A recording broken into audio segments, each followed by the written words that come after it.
Hello, everyone, and welcome. Hey, finally back on streaming. Had some technical issues last Wednesday.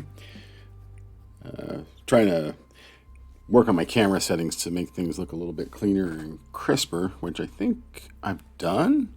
I think it's looking a lot better than it was. I noticed that it's kind of blurry, some of the past videos, so hopefully I've got that cleaned up and things are looking better now.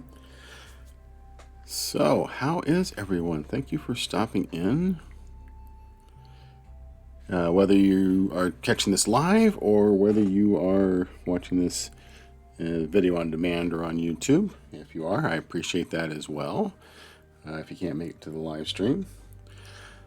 So yeah, gonna keep working on this. Hopefully make a lot more progress than I've been making. I've been taking it kind of slow, and I don't know why.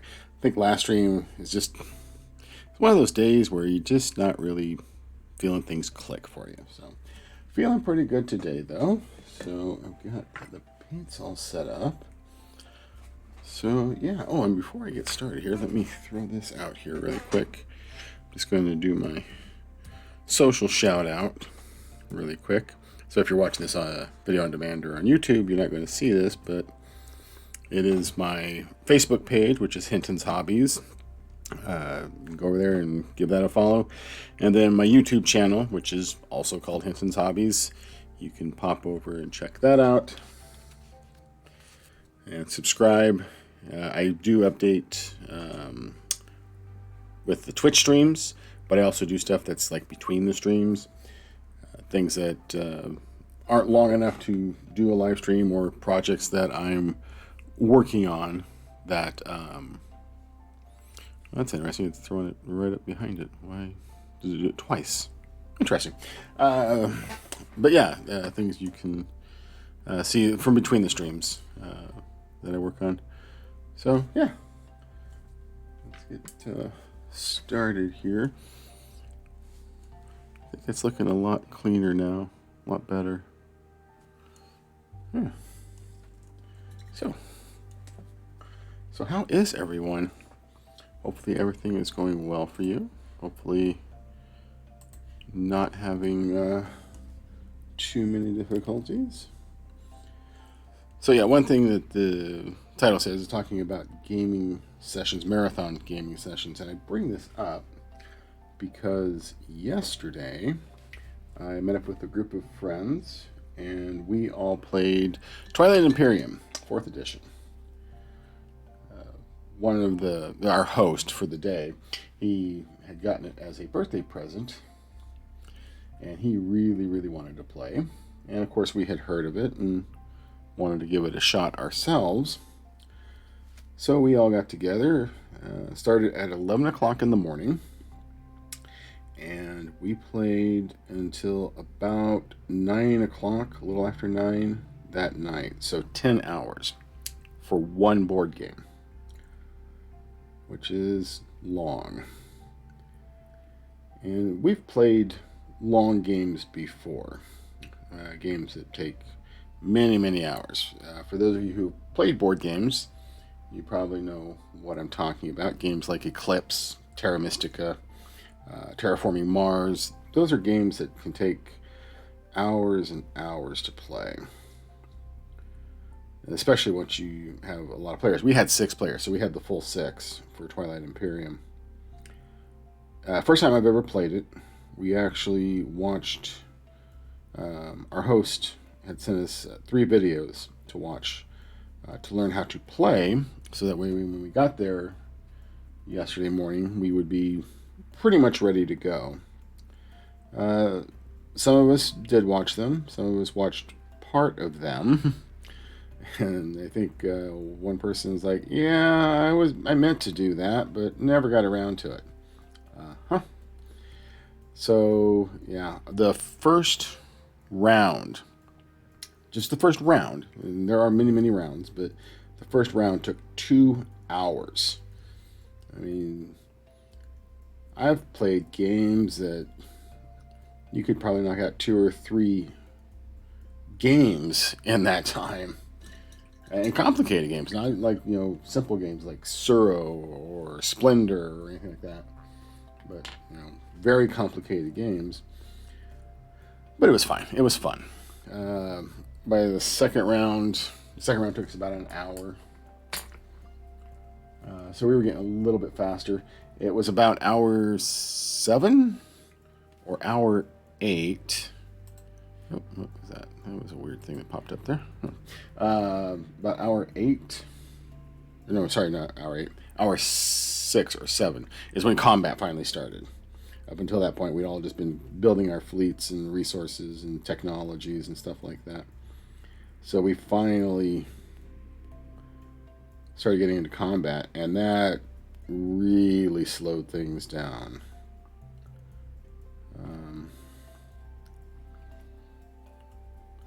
So yeah, there was times where a single player's turn, not the round, just their turn, was taking 30 to 40 minutes.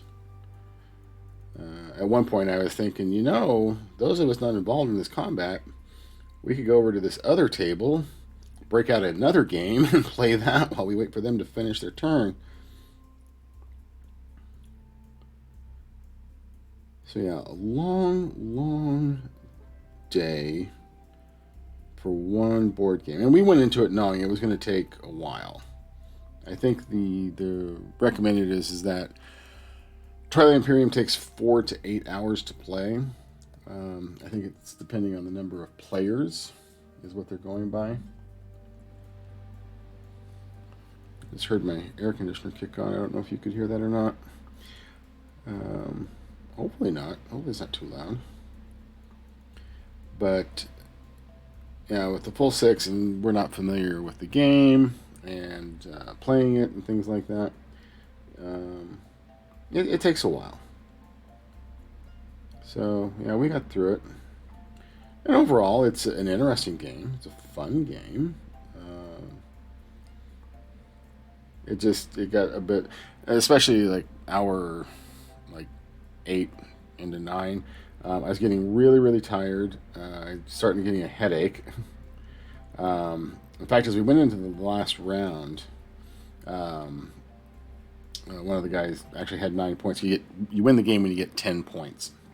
And one of the guys had 9 points.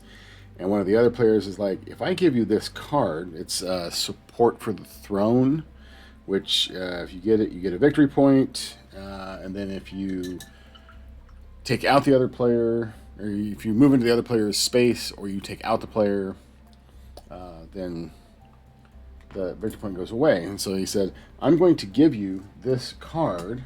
I got some paint on her face. What the heck? Pay attention to what you're doing. Oh, jeez. I wonder when I did that. Alright, it's fixable. It's fixable. It's okay. Anyway, he said, yeah, I can give you this card. That'll give you your 10 points, and that'll finish the game. And the guy's like, well, I don't want to do that. That's king making. That's stuff like that. And a couple of us were like, we're okay with that. It's been 10 hours. We're tired. We want to go home. Please let us go. So, yeah, he's like, okay, if you guys want to go ahead and end this, let's go ahead and end this. It's like, yes, please. No offense, the game is fun and everything, but it's been a long, long day. So yeah, that's where it ended. I think I came in like 4th place. 4th or 5th place. It was way down there. What I did is I just sat back and built my fleet. I just kept building ships. I had something like 8 planets. I had 8 planets. And then I was just building ships like crazy. So nobody was invading me. So that was good. I'm just doing a touch-up on that spot there. I'm going to touch that with that brush. But yeah, I was just sitting back, building my fleet. I did not once engage in combat with anyone. I was the only player who never engaged in combat. Somebody asked me that at the end. They're like, did you even get into combat at all? Nope. I just sat back and built my stuff and called it good. I'm looking at the gym here, and that is a gym. It looks like. I think I'm gonna go with blue because I did her eyes green. No, let's go red. Change my mind.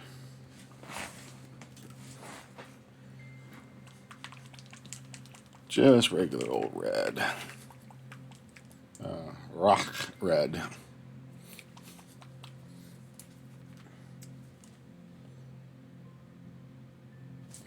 So yeah, talking about marathon game sessions, I'm not a stranger to them. And there's a difference between playing... Excuse me, I gotta go grab a paper towel here really quick. There's a difference between playing a lot of games over a period of time.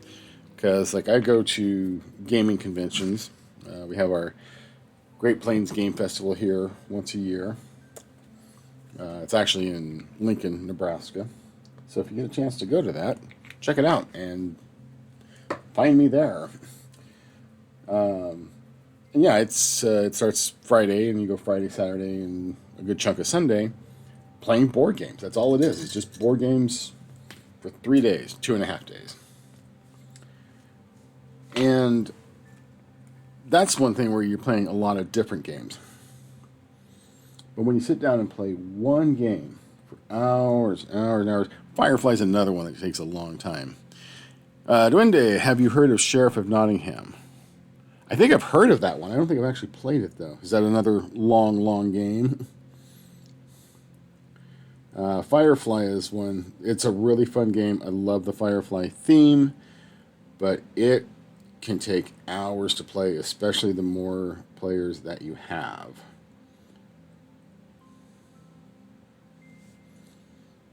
There we go.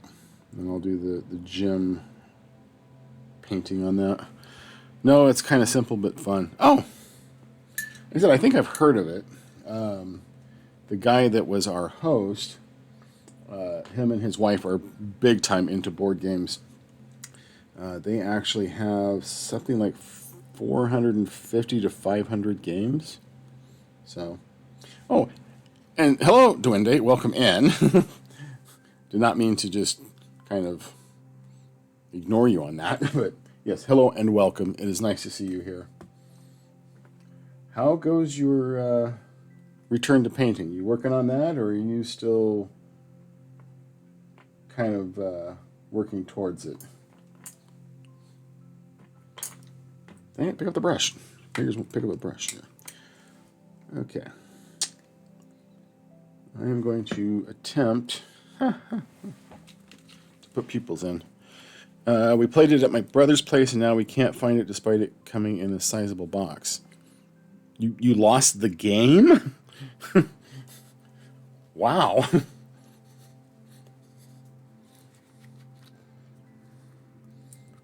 There's a game that I have called Patchwork that comes in a pretty small box. Kind of easy to lose that. I haven't. It's on the shelf in my room where I have all my other games.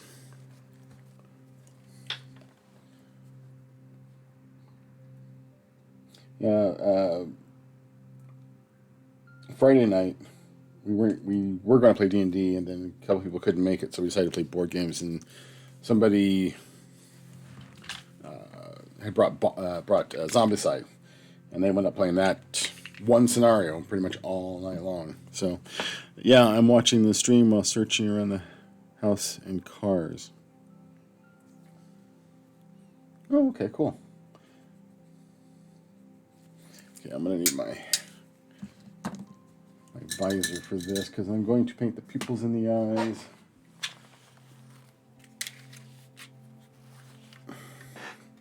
So I need super magnification. And hopefully you can see that, and I don't bump the camera like a million times like I did last time. So give me a moment here while I go a little bit silent while I try to do this pinpoint work. Deep breath.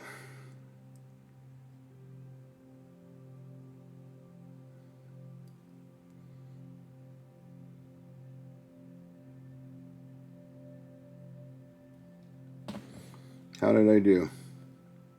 Did I get it? I think maybe I got it. I don't know. Can you see that? I think maybe I got him okay. I think I got him okay. I think I did okay on that. Woo.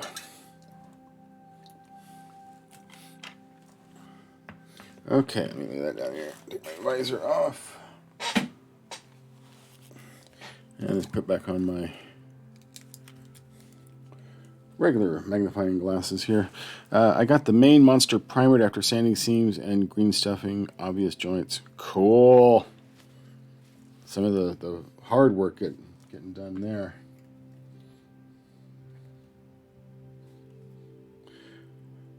But yeah, like I was saying, there's a difference between playing a lot of games over the course of a weekend and then playing one game for hours and hours and hours and hours. We didn't even take a break. The detail work looks okay from my viewpoint. Thank you.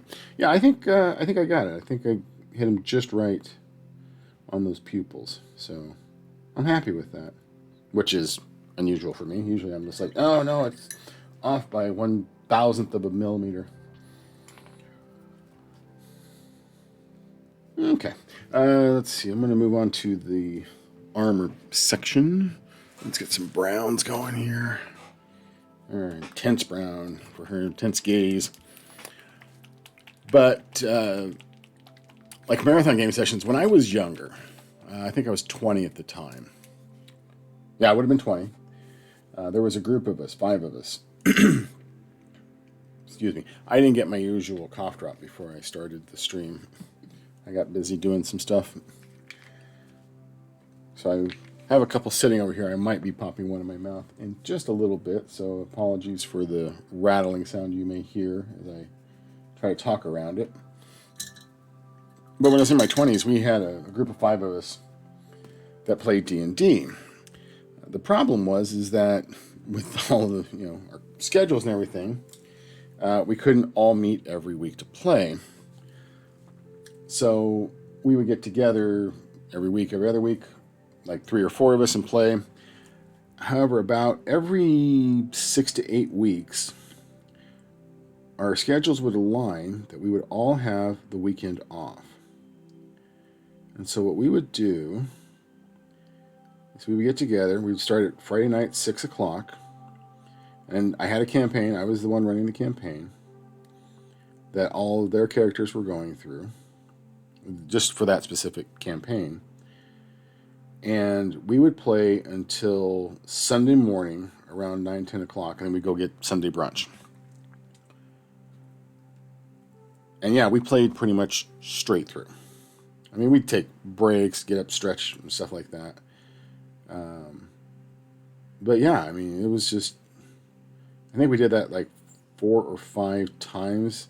Eventually, a couple of guys moved away. I think one of the guys, he's like, I don't really want to play D&D anymore. What? You don't want to play D&D? What's wrong with you? So this would have been, 89, 90? So yeah, way back in the day. So yeah, if you can do math, you can figure out how old I am.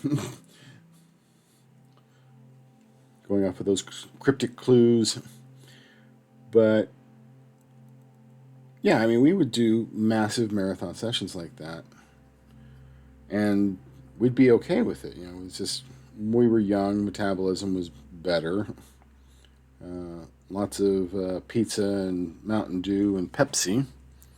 How dare he? Exactly. How dare he leave D&D? I mean, come on, man. It's D&D. That brush is starting to splay on me a little bit. I'm going to swap out here. Excuse my arm reaching through the camera. There we go. Grab that one.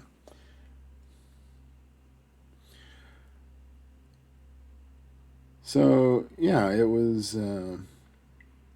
we would do the marathon gaming sessions. And I actually saw a thing, it was on Reddit, I think it was, where somebody was talking about D&D sessions and how long should they last and stuff like that.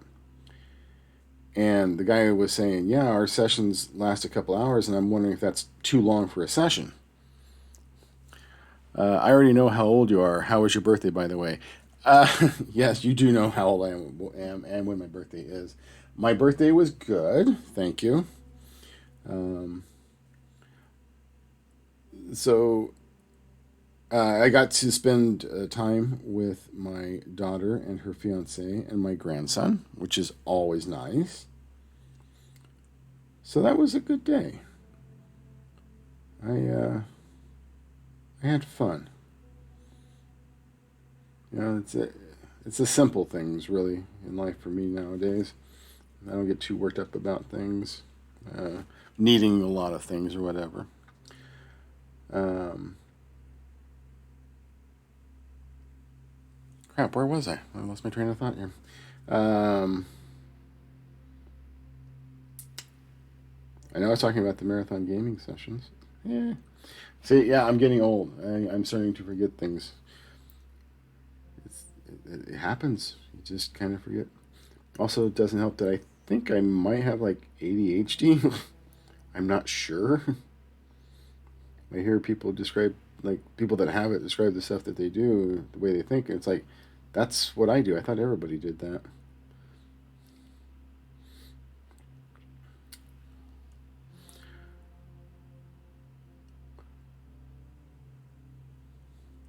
I will pick up my train of thought here in just a moment. I know it'll come back to me.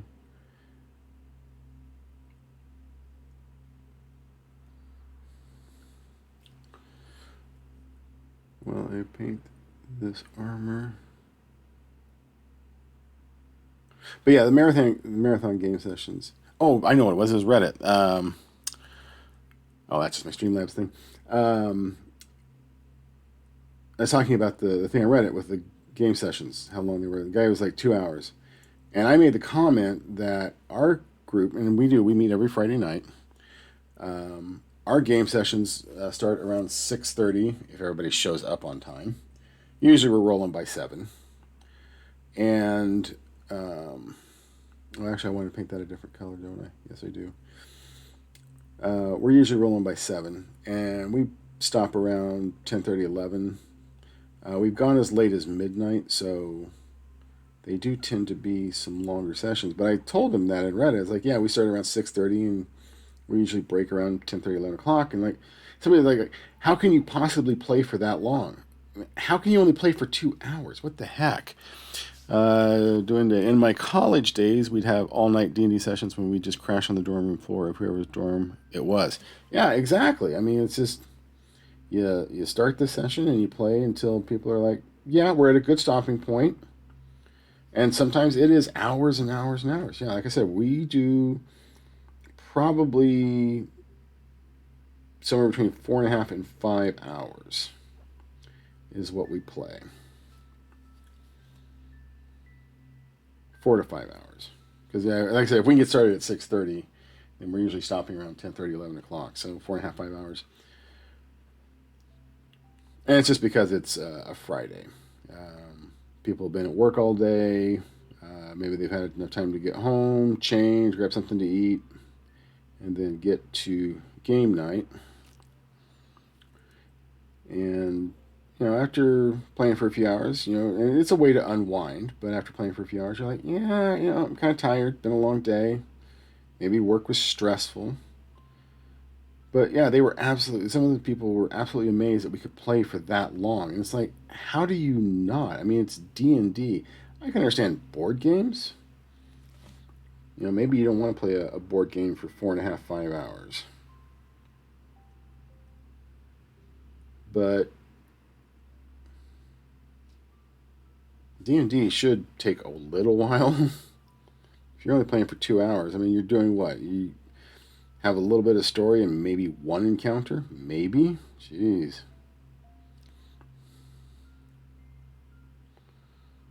There we go. That's good. Hey, Elden Talks. Welcome in. How are you? Did you happen to get your stream going yesterday? I was just explaining how I spent 10 hours yesterday playing a board game. So I was not available to catch anybody's stream. I saw a couple people that I follow and have subscriptions to were streaming, and it's like, of course you're streaming today. But I didn't see anything for you, so I know you said you may not make it. Let's see. I want a light tan for the rest of this. Light tan. Let's see here. Very tired. No, I didn't get home yesterday, and I'm too tired tonight, so taking a break. Oh, okay, so you're not going to be streaming tonight then. Elden Tux is a streamer. Let me give you the shout out here.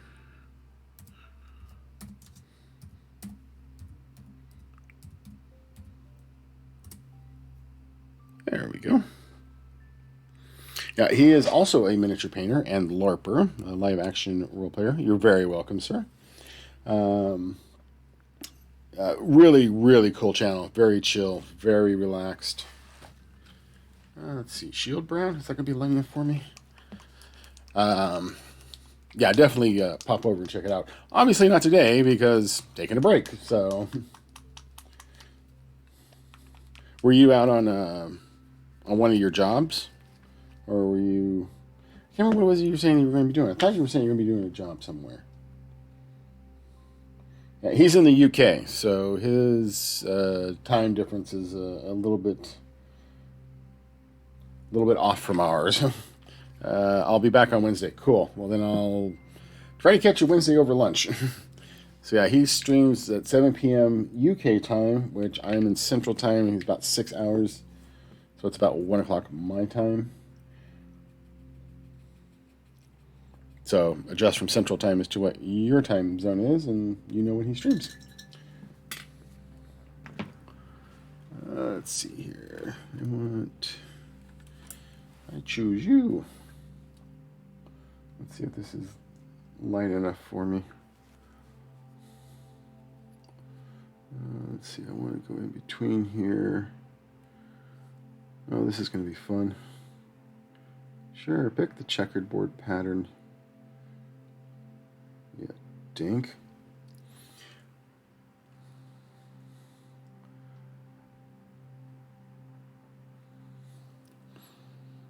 Yes, I did a 3-hour gardening job in the blazing sun. Ooh. Well, that doesn't sound like a whole lot of fun. I'm not much of a gardener. Never really have been. My great-grandmother was a very avid gardener. At her house, she had these great big flower beds, and I would have to spend hours when I was a kid pulling weeds in that garden. Ugh. She'd be sitting out there on her little stool with her cane, pointing, pull that. No, don't pull that. That's a flower. Pull that. That's a weed. That's a flower. That's a weed. That's a weed. Jeez. I love my granny, though. She was awesome. She's the one that taught me all about cooking. But the gardening piece did not take it all. I did not enjoy it. It was cutting grass that was about 3 feet high. 3 feet high? What? Did they never mow their yard? What kind of... How do you even cut grass 3 feet high? You need like a bush hog for that. I don't know if a bush hog could do that. Out there with one of those scythes. Those trimmer, okay. Yeah, I would imagine something that you can go along and just... Yeah, I don't know if you're going to be able to push a mower over that.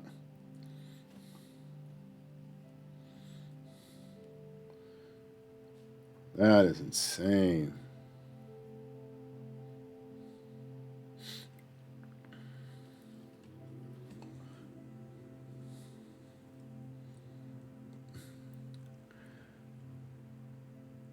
So yeah, Twilight Imperium. I think we've talked about playing it again. Yeah, Elden Tux. If you missed it, we were talking about the board game Twilight Imperium, which took 6 of us 10 hours to play yesterday. Just a board game, one session. Jeez Louise, that was a loud motorcycle out there. So yeah, it was a long, long day yesterday, sitting there playing a board game. And we're talking about maybe doing it again. It'll probably go faster now that we're all familiar with the rules and the flow of play and things like that. We can try different factions. I think there's like 17 races. Pick a primered monster with the Warhammer 49k Eldar for scale. Okay, let's take a look at the little picture here. Okay, let's see if I can do this without completely messing this up, because I do this every time.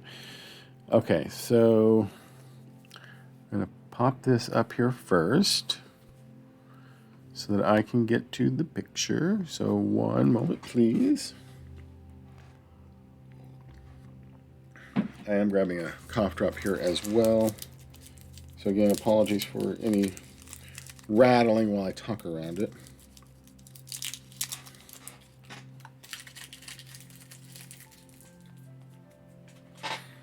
Okay.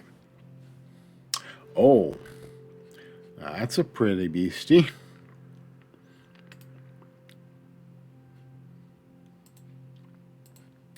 Let's see if I can get that open here.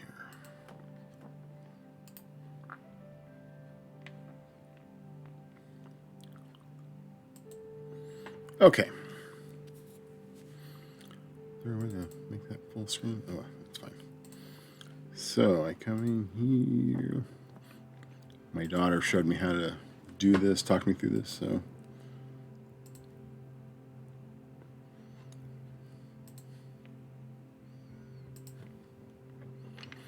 Okay, so you should be seeing that. Yeah. That is looking fantastic so far. Great start on it. Very cool.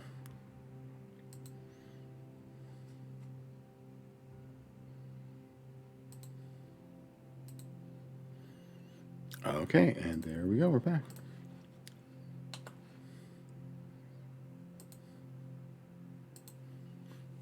Yeah, that's an ambitious project. I applaud you for taking that on.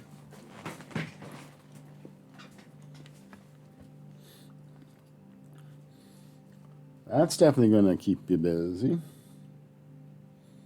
Are you going to be posting pictures on Facebook as you go along? I'm just kind of curious to watch the progress. If not, you are always welcome to share here. And I will gladly put it up there for everybody to see how you're doing.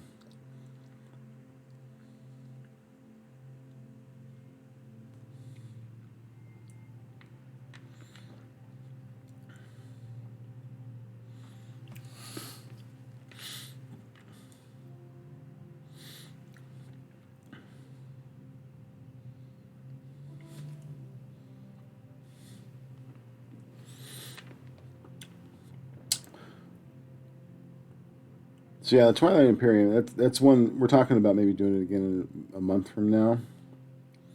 Because that is one that you will not get to the table very often.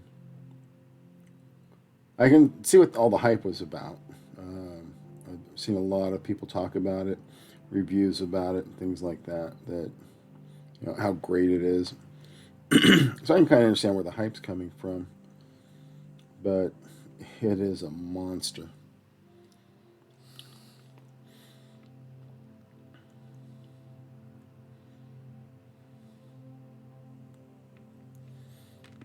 There we go. I think that's looking pretty good. I'll do a second coat because the first one should be dry enough by now. I might want to use a finer brush for that detail up there, though.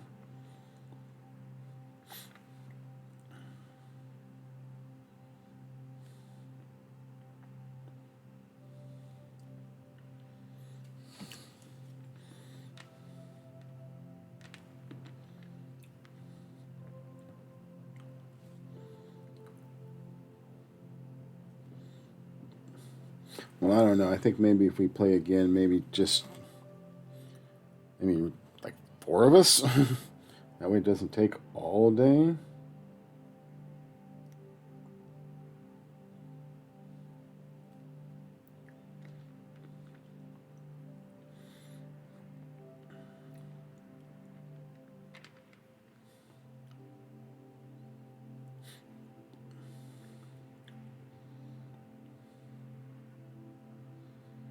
Because that's the one thing that we run into as well when you're playing a long game like that, is that you get that point of decision fatigue, or what's also known as analysis paralysis, where it's taking people just a really long time to just make a decision, choose something. But it's decision fatigue. You've been making decisions about, all kinds of stuff throughout the game, and you reach that point where you're just like, I don't want to make any more choices. I'm tired. And so it can make things drag on a little bit longer than necessary. And I kind of wonder if when they made Twilight Imperium, they were thinking, let's see if we can make the biggest, longest, most drawn-out game we can.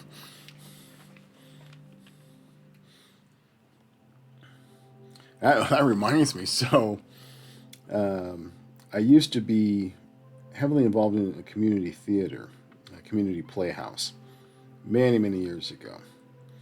And I would like to get back into community theater. We have one here where I live. I just really haven't had the time to get in touch with them and see about getting started with them. But anyway, we were doing a play.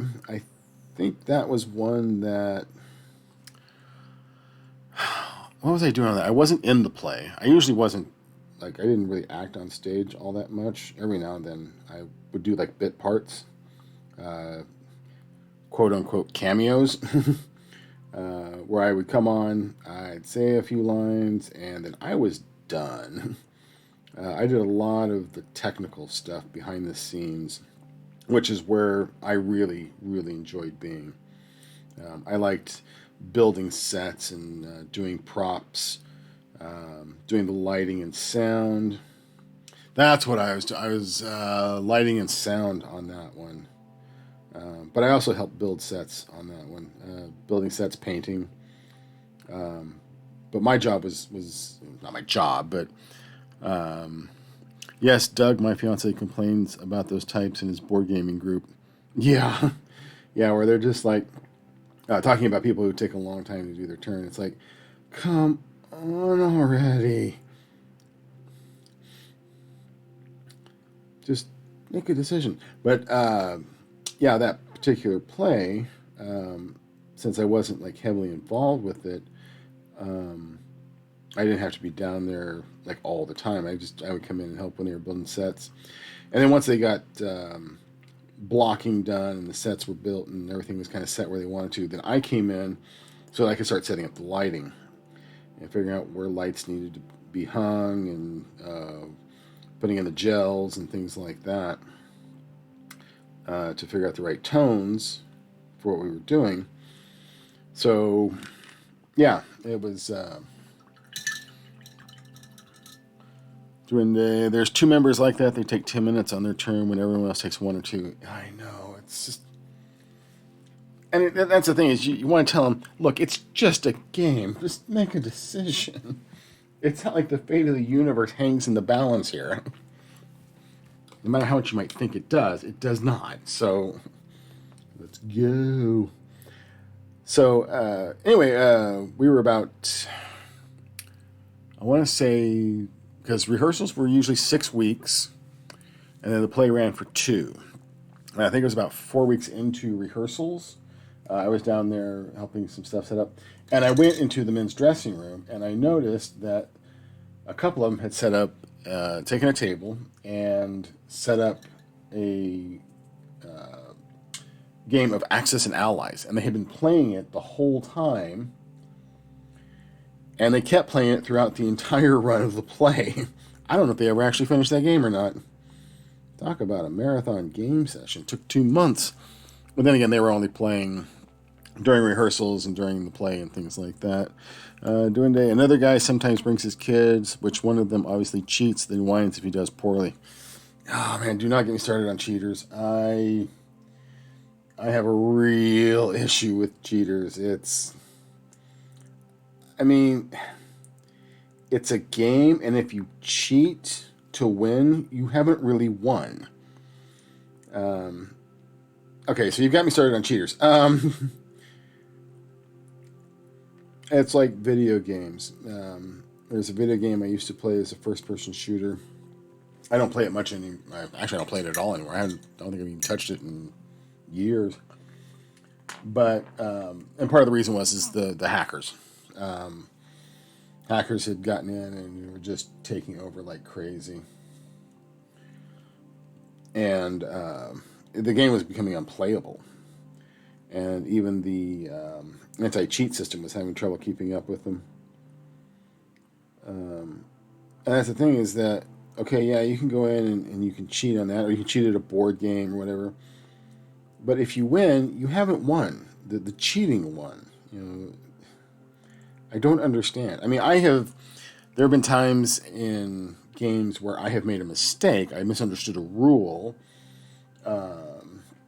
or I didn't fully understand how something was done, and somebody's like, hey, you know, it's done like that.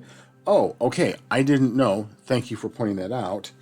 Let me fix it if I can. If not, then I'll try to remember that going forward. So there's a difference between, you know, making an honest mistake and then out and out cheating. So, yeah, I just don't get the whole cheating thing. You know, I understand it's nice to win. It's not a lot of fun losing. But like a lot of the board games I play, you know, like I said, our host, him and his wife, massive board gamers, big time board gamers. Trying to figure out what I want to paint. This piece right here that's holding the gem. I'm thinking of gold. Kind of a goldish color. But, you know, they're very, very good at board games. It's something that I've gotten into relatively recently. I'd say probably in the last 12, 13 years.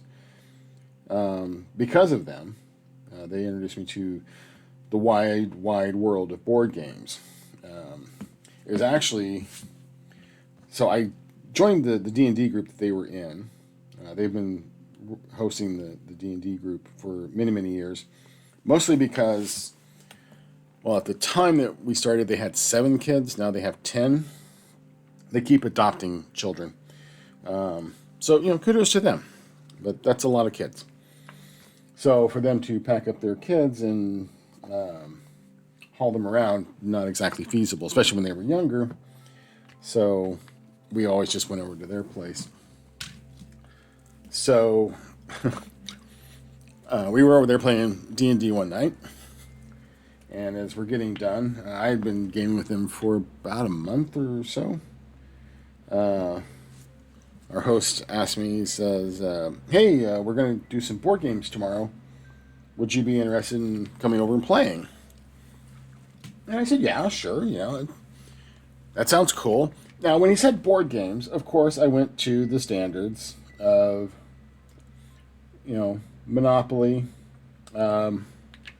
sorry, Clue, your standard fare. But I thought, no, it's cool. You know, I like these people. They're really cool. They're really friendly. Sure, I'll come over and play some board games. So I go over and he says, okay, so what would you like to start with? And I said, well, I don't know. You know, what do you have?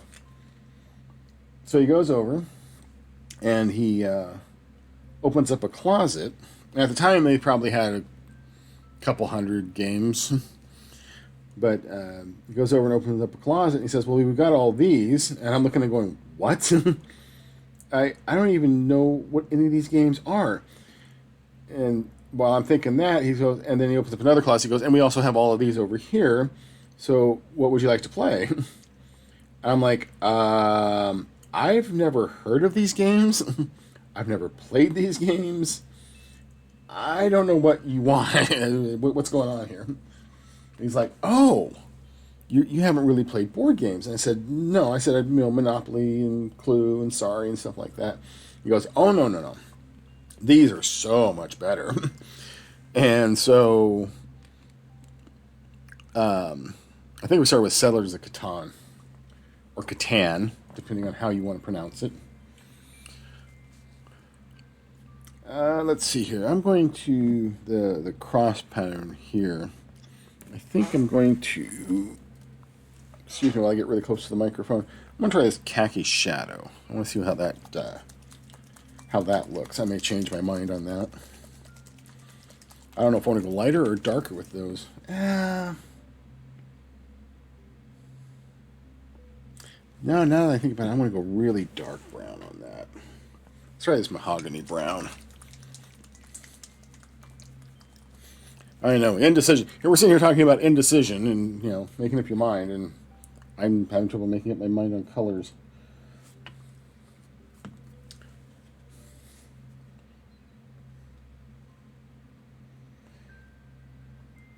But yeah, we played, I think, Settlers of Catan, then we played like Ticket to Ride. Your standard board game gateway kind of things. Duende, have you ever watched Will Wheaton's board game sessions on YouTube? No, and I probably won't. Not to stir up a lot of problems, to stir up a lot of anger towards me. I am not a Will Wheaton fan. I'm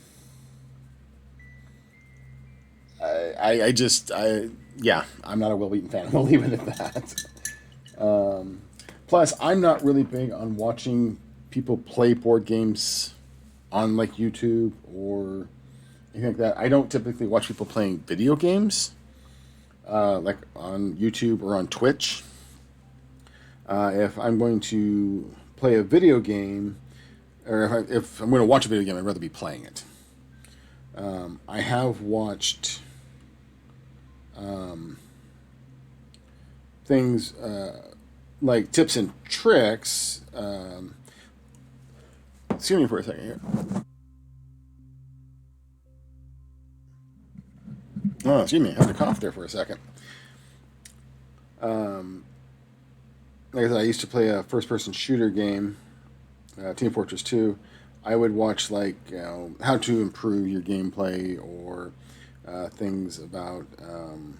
For a while there, I was doing competitive gaming, and so I would watch like what other teams did, like watch their sessions to kind of figure out how they played, how they approached things for better competitive advantage.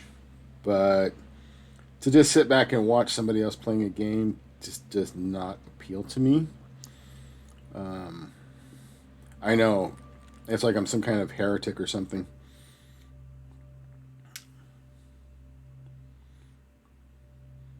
So yeah.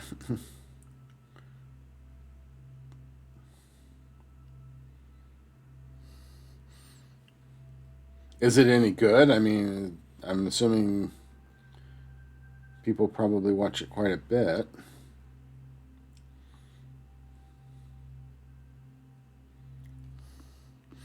Diablo 4 comes out soon, if not out already. It is out. I picked up Diablo 2 Resurrected a few months ago. I'm trying to remember exactly when it was. It was a few months ago. And started playing through that. I started with my usual Fishymancer, which is the Necromancer, raising undead, because it's really easy to run through with him with limited equipment. Diablo 4, I haven't read any reviews on it yet, but considering every time I come over to Twitch, on the main page, there's like 3 or 4 channels that are being displayed saying, hey, we're playing Diablo 4. So I'm guessing it's taking off pretty well. I might pick that up. I don't know. I don't do a lot of the online play with Diablo. I like the single player mode, mostly because I can do the /players8 or /players, where you can set the number of players in the game to whatever you want it to be, so you can make things much more difficult, so you get more experience faster, or you can back off and it's a little bit easier. It's like emulating how many players are in an online game. So, doing the Will's streams I thought were pretty entertaining. He try new gaming usually with other minor new games, not gaming. He tries new games usually with other minor celebrity friends. And it's just like I said, I have to get past the fact that I'm not a Will Wheaton fan, and I don't like watching people play board games. I might check it out. It's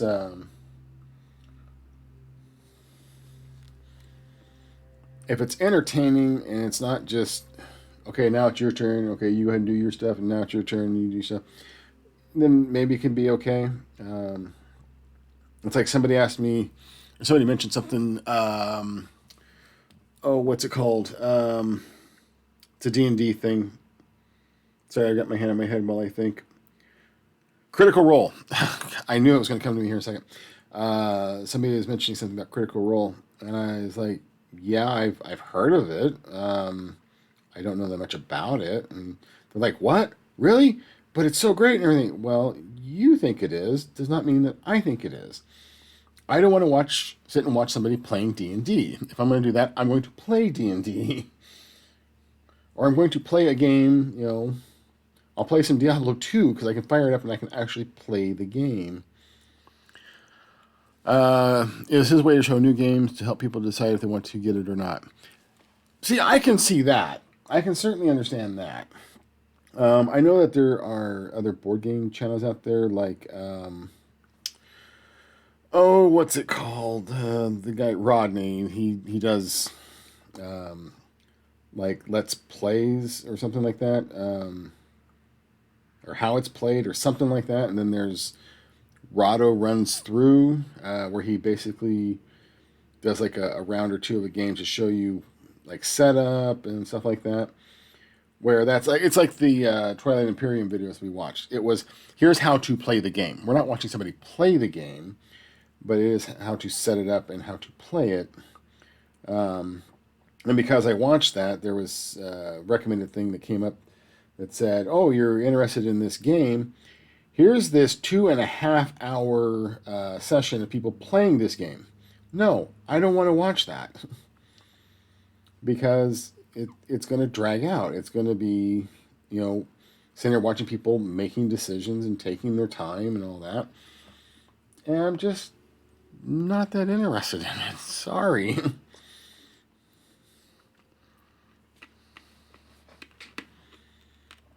Excuse me, I'm crunching my cough drop. I do that sometimes when it gets close to the end.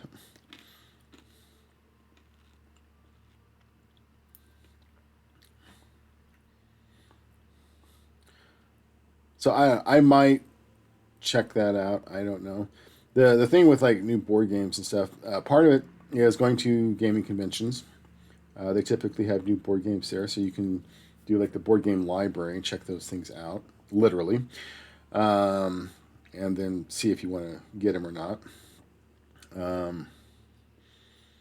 Plus, like I said, our host, big time into board games.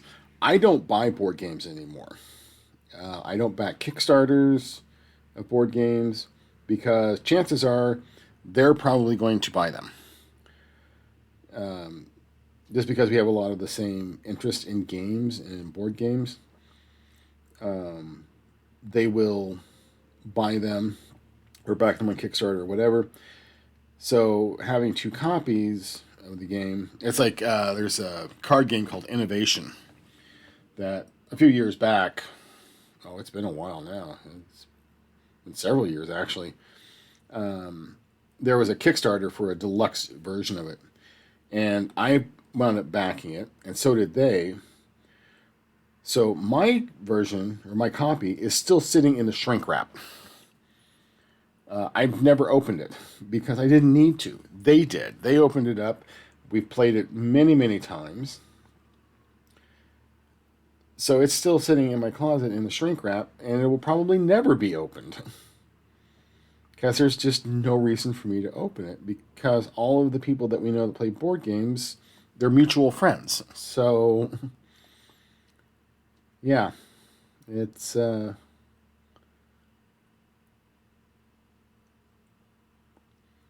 it's one of those, if we want to try out a game, usually they have already picked it up.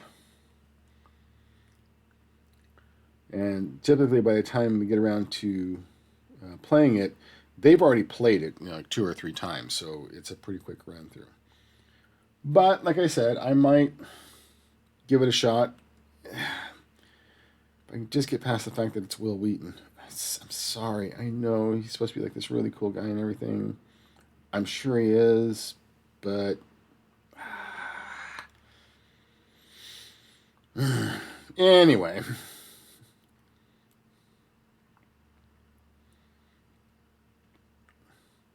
Out of curiosity for anybody that's out there, what's the longest gaming session that you've had, whether it was D&D or a board game? Or if you have examples of either one or both.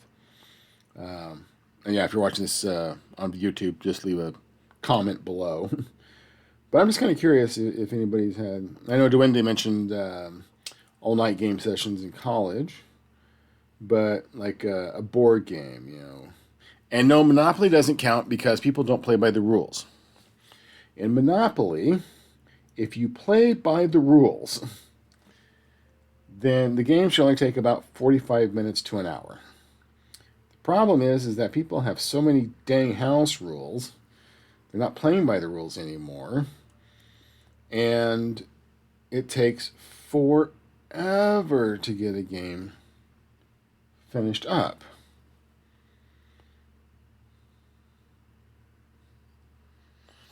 24-hour sponsored D&D when I was at college, Sheldon Tuck says. Sponsored D&D? Wow, I didn't know you could get sponsors for that. How do I find out about this little deal? Duende, I used to find him annoying too, then I learned about his past abuse and how he overcame the issues he had from that. I've heard about that and everything. Okay, I'm going to... I didn't want to. I'm going to dive a little bit into why I don't like Will Wheaton. It is not the Wesley Crusher thing. A lot of people think that it's, oh, you don't like him because of Wesley Crusher. No, that was an annoying character. And he played him as an annoying character, but that was just bad writing. So he was doing the best he could with really, really bad writing.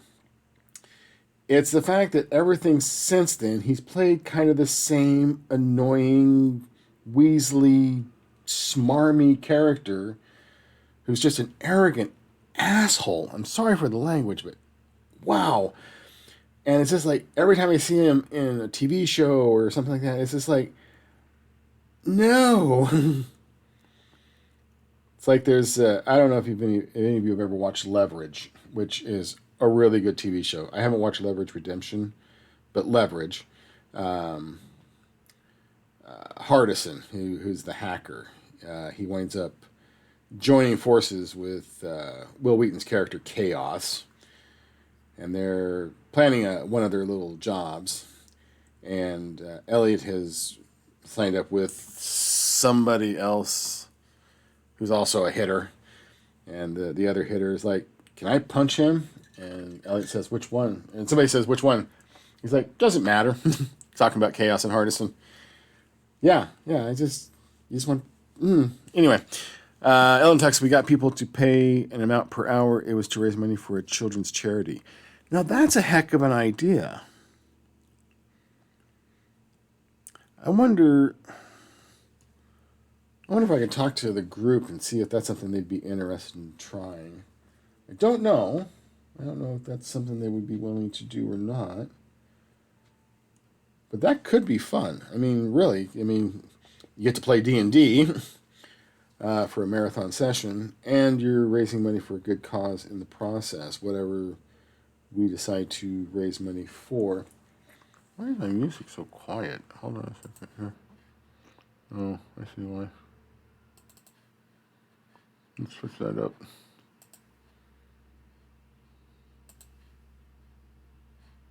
Okay.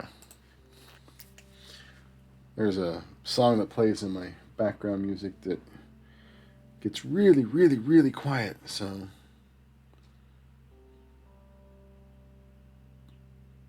But that'd be really cool. You could have a marathon session and raise money for charity at the same time. We could probably do that with like Twilight Imperium too. I mean, it takes so dang long. Ooh, I wonder. I was thinking about like the board game convention I was talking about, the Great Plains Game Festival, which will be coming up next March, I think. Um, I wonder if we could do something because they have events there, like various tournaments and stuff like that, where we could set something up and raise money for charity while playing board games and have like a marathon session. Get something like Twilight Imperium or Firefly could be a long one. That one, if you get enough players in it in the right scenario, it can take 6 or 7 hours to play that.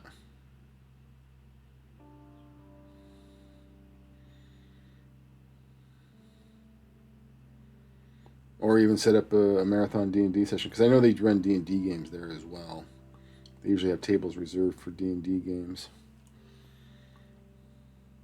I might have to talk to some folks in our gaming group about that. See, how do we do that? How can we set it up? Would anybody be interested in doing that?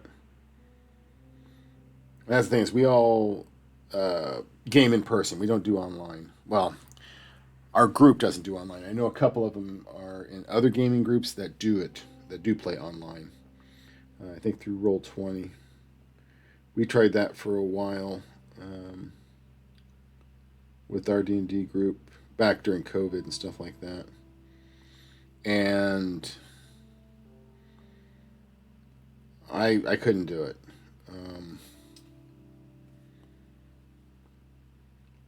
And again, it comes back to that, you're doing it on a Friday night after working all day, kind of tired. And so I'd be sitting there waiting for my turn while playing online, and I'd be like falling asleep. So I eventually dropped out and said, thanks for having me and everything, but I can't keep doing this. This is too much.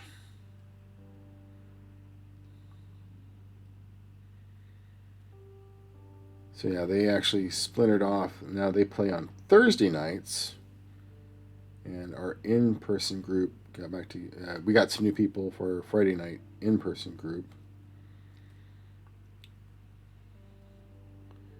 and we've been playing for a while now. Probably about a year or so. And the group's only grown. I mean, we started out, there were 4 of us. 1, 2, 3. Yeah. Sorry, I gotta go. Errands to run before my Walmart order delivers. No problem, Duende. You have a wonderful day. Thank you for stopping in. I really appreciate it.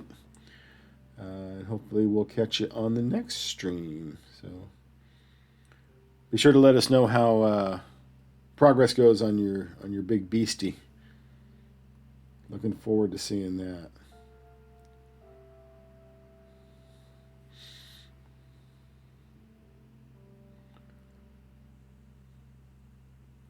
But yeah, there were 4 of us. Well, first it was just the 3 of us, a DM and a couple of players, and then managed to pick up another player. And then when I was asked to run Spelljammer, we picked up a couple more players. And then about a month ago, we picked up a 7th player, a 6th player. I will see you. Okay, cool. See you later. But yeah, about a month ago, we picked up yet another player. So our group is growing. So yeah, we have a DM and 6 players. That's getting to the upper limit. We actually could have picked up a 7th player, so there would have been 8 of us. But She decided she didn't want to play. She tried a couple of sessions and she's like, no. So that's fine. At least she tried. I give her credit for at least trying. She didn't just dismiss it out of hand. And we asked her a couple of times, "Are you sure? I mean, you're welcome to join." No, it's like a lot of people. Yeah.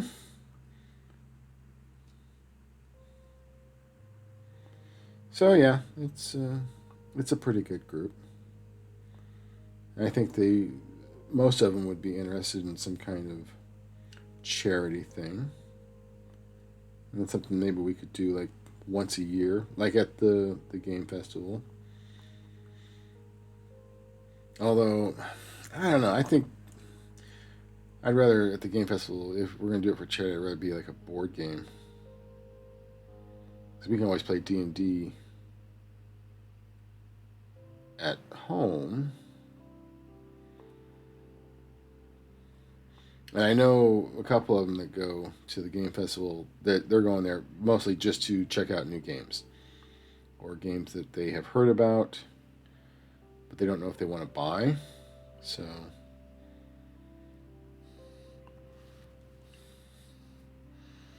yeah,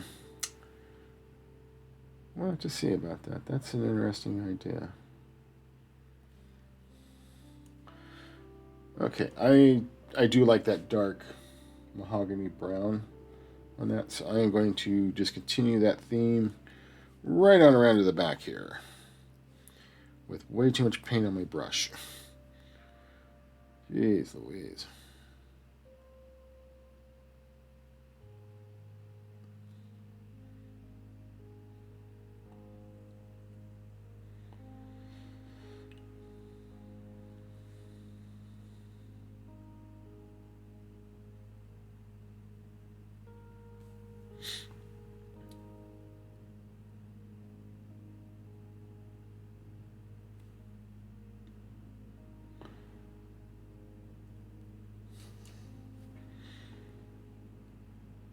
Sorry for going quiet here for a moment.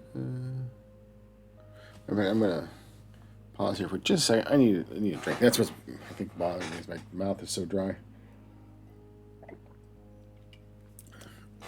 So yes, hydrate everyone. If you haven't already, hydrate.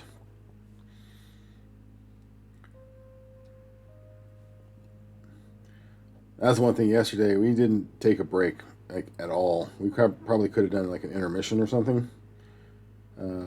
I know at one point, one guy was like, "I'm so hungry," and some of us had brought snacks because we had anticipated an all-day session. He had not, and we were sharing our snacks. I mean, but that snack that's not like meals. It's not food. And at one point, he was saying something like, let's split go in on a pizza. And I'm like, I'm fine. I'm full of snacks. um, but yeah, maybe I think if we do that, I will recommend or suggest that we plan like a lunch break or something, just to step away for about an hour and let our brains reset, mentally prepare for the second half or whatever. Because even like when I was talking about our marathon D&D sessions, we would take meal breaks. We would stop and go and grab lunch. We'd grab supper, breakfast, just to get away and relax for a little bit. I don't recall us ever actually like stopping to sleep. I mean, we would be up for 36 hours. But again, as I said, we were 18, 19, 20. We could do things like that and not really feel any ill effects. We were used to being up all the time. But those days are long gone. I can't do that anymore. If I don't get my required 8 hours, then I'm in a sleep deficit and I got to pay that debt.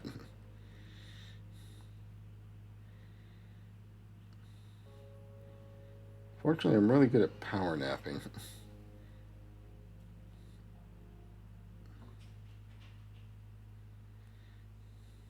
I know with things like, DoorDash and delivery and stuff like that, we could have ordered some food, but yeah.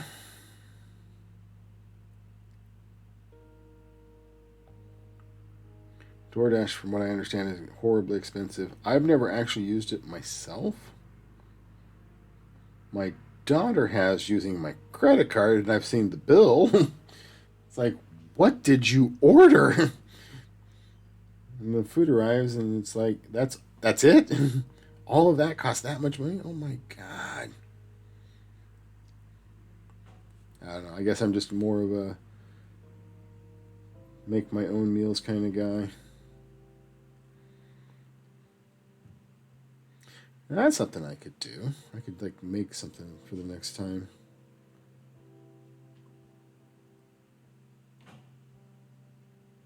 Yes, please keep slamming doors out there. I really appreciate it.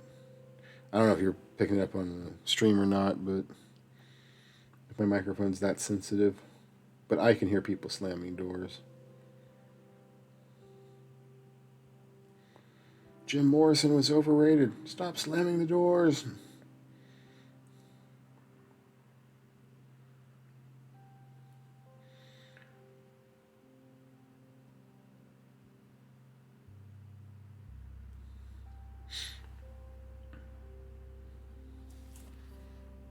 Faintly. Okay, yeah. It's pretty loud to me, so yeah, like I said, I didn't know how sensitive my mic was. I've got it turned up about halfway, so pick me up because it's not like right next to me, but it's kind of close. So I want to make sure that it's picking up my voice, but I don't want to overpower it. And I don't want it to be so close that it's sounding like this. That's where it was right next to me, so I don't want to do that.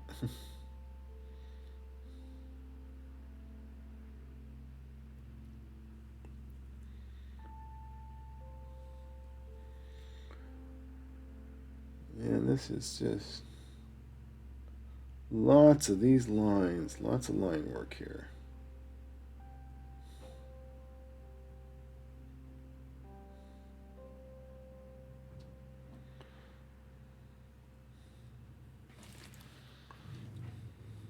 Okay, so take a look at this here.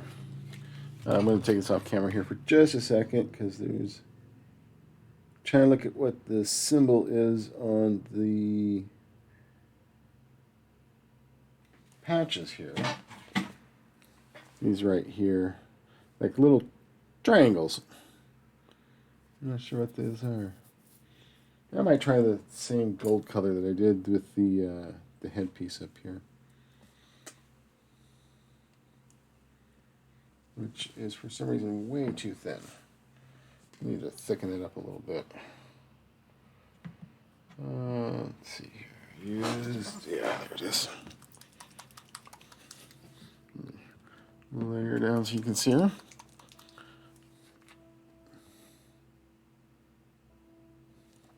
There we go.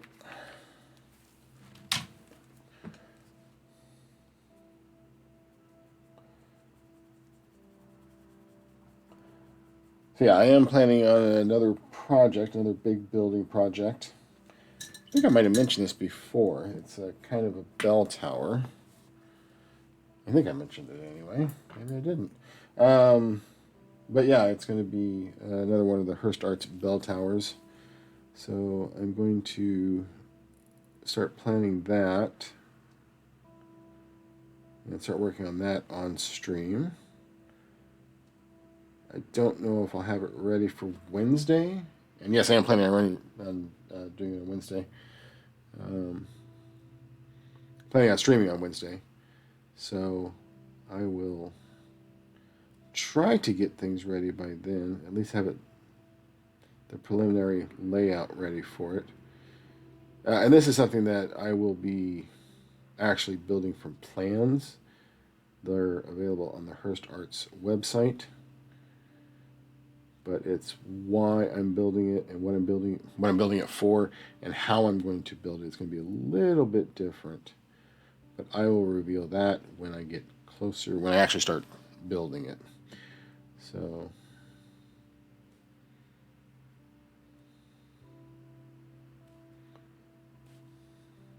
okay, that'll work.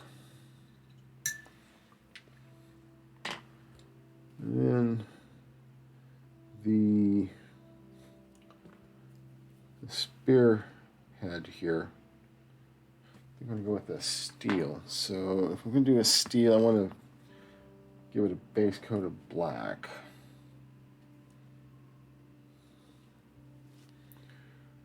Just a very light thin coat of black, which will help the steel stand out a little bit,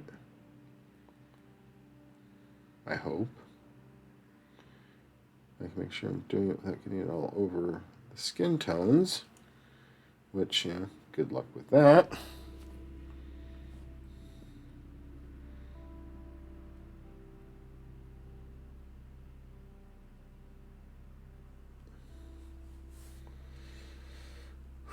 Deep breath.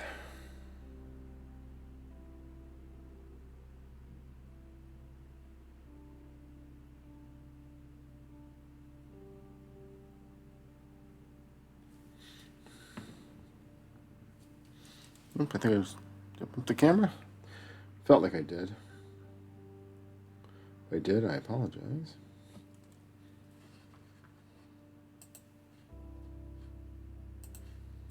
Sorry, there was a thing popping up on my screen here.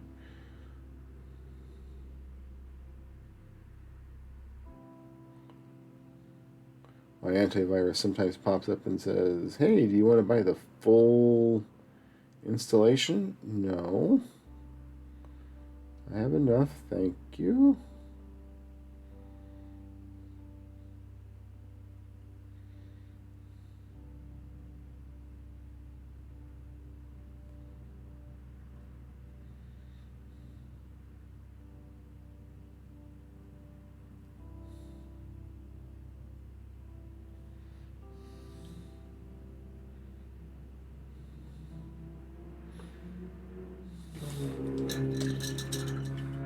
Okay. Let that set for a little bit. I'm going to go back and... Oops, I need a little bit more of the mahogany brown. Where did I put it? There, nope, that's intense. Shield. Red.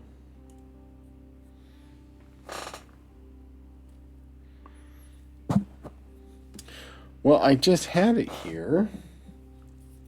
What the heck did I do with it? I hate it when I do that. There it is. Okay. Anyways. Gotta remember to put things back where they belong. That's your spot. You stay in your spot.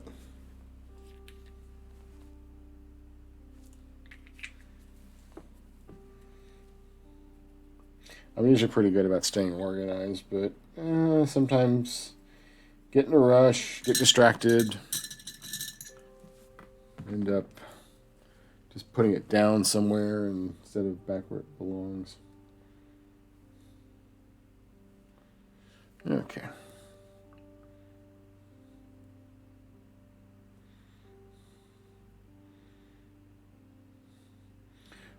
And in case, I mean, I'm sure miniature painters already are fully aware of this, but in case you're wondering for whatever reason, what I'm doing, I have paint on the brush, and then what I'm doing is I'm just rolling it and bringing it to a point. I don't know if you can see that very well. But yeah, it's just putting a point on it and removing excess paint so that when I touch the miniature, it doesn't just explode. Too much paint on your brush, and it is going to go everywhere. As I learned the hard way.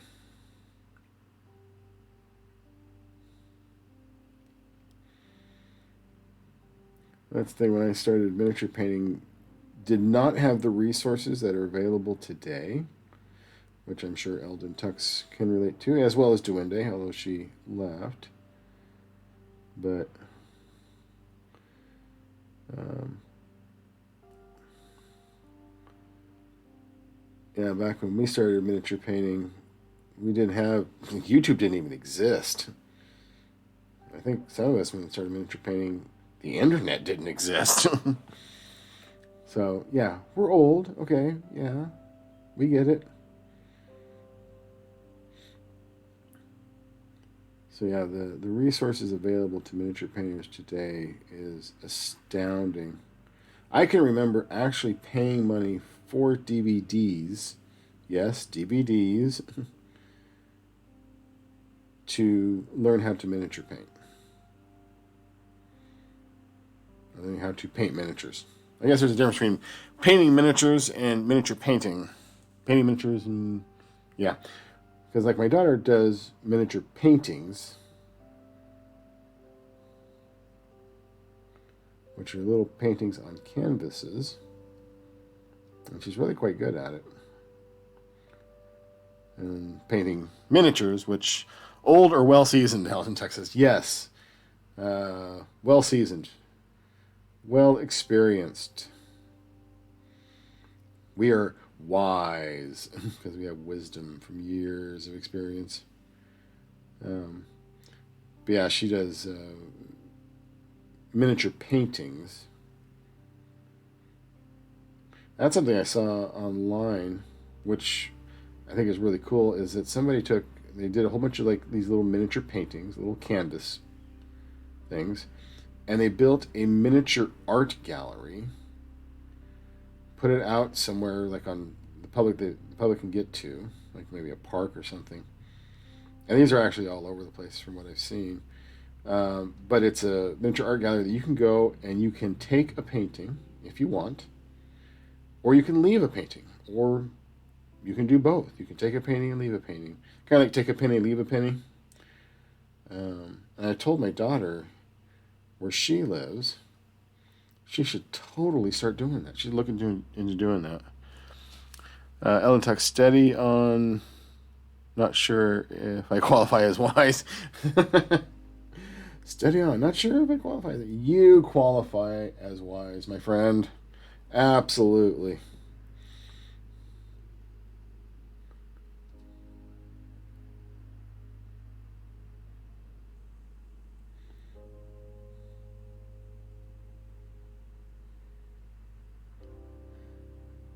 But yeah, I don't know what all you would need to start a little art gallery like that. I mean, as far as like permission or permits, I mean, it's just a little box.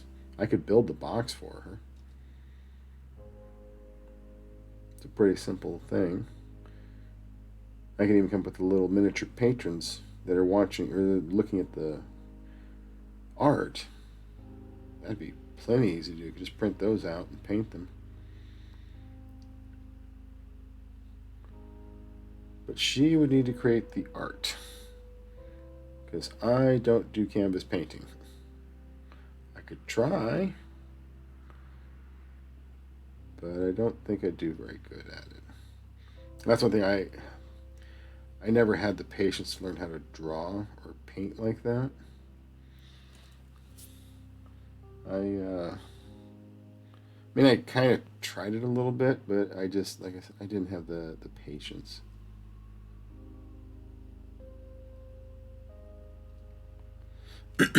Excuse me.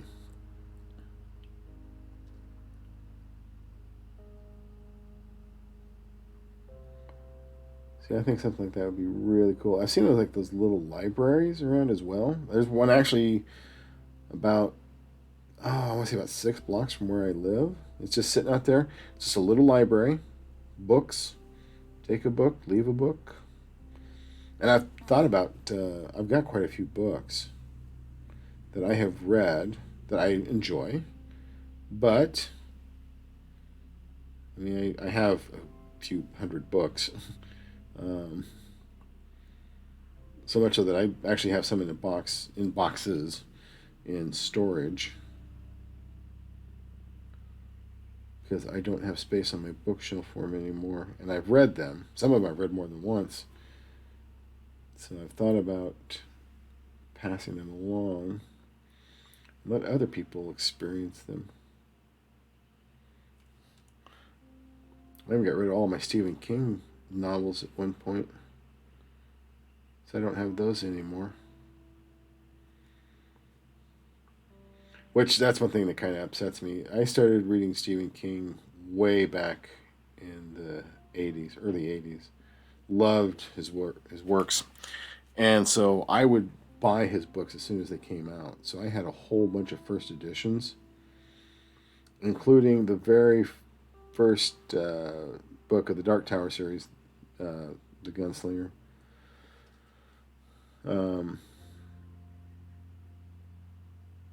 Yeah, unfortunately, those ended up getting stolen from me at one point during the 90s. So yeah, all my books got stolen from me. I actually found one of them in a library one time, which was weird because I was looking at it going, wow, that looks a lot like that book that I used to own. And I opened up and I knew one of the pages had a mark on it from where I had spilled some coffee on it. I know, drinking coffee while reading books, right there. But I did, and opened up to that page, and I was like, oh my gosh, this is my book. There's that mark. That's my coffee.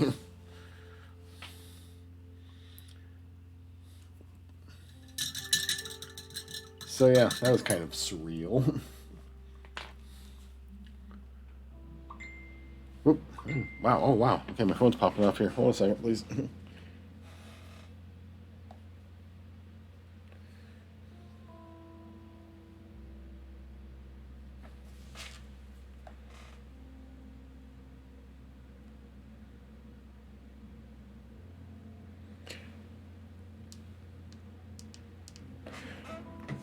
Okay, I've got my ringer turned off now, so it won't keep popping. Ding, ding, ding, ding.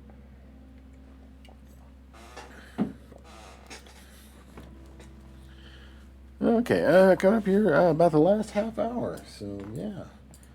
We've been having a pretty good stream here. Let's see. These are rope ties like here. I think I want to make those the same color. But what color? Do we want to go light or we want to go dark? Sorry, buddy. Stayed awake as long as I could. I'm going to call it. Have a good rest of your stream. Have a good night, Tux. I appreciate you stopping in. No worries. You're, sounds like you had a really rough go of it and everything, and you need some rest. So absolutely get some rest, and I'll try to catch you on Wednesday. So have a good night. So yeah, for him, it's late evening, so let's see here. How about driftwood brown? Let's try a driftwood brown for the ropes, the ties.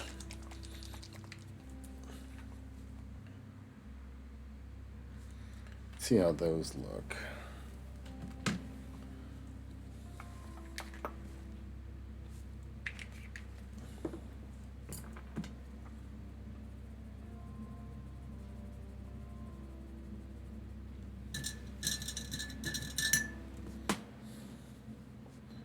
Okay.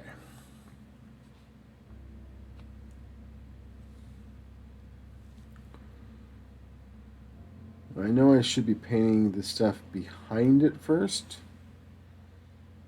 I totally agree with that, but I'm just curious how this looks. I know it's the color against gray, so it's probably going to be the same effect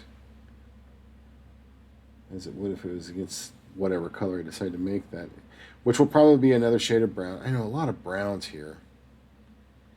A lot of browns and a lot of brownish reds.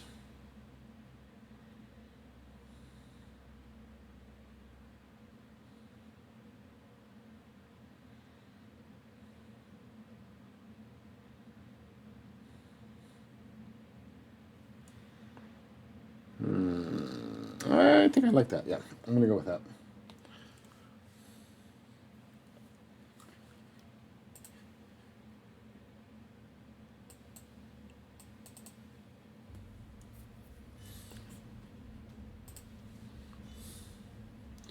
Okay.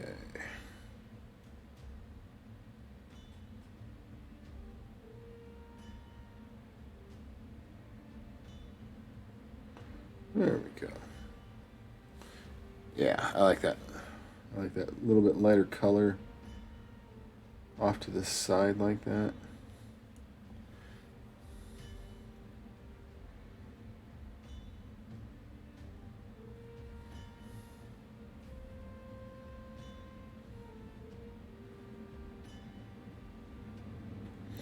Which raises an interesting question of what I should paint this fur. That is fur through there.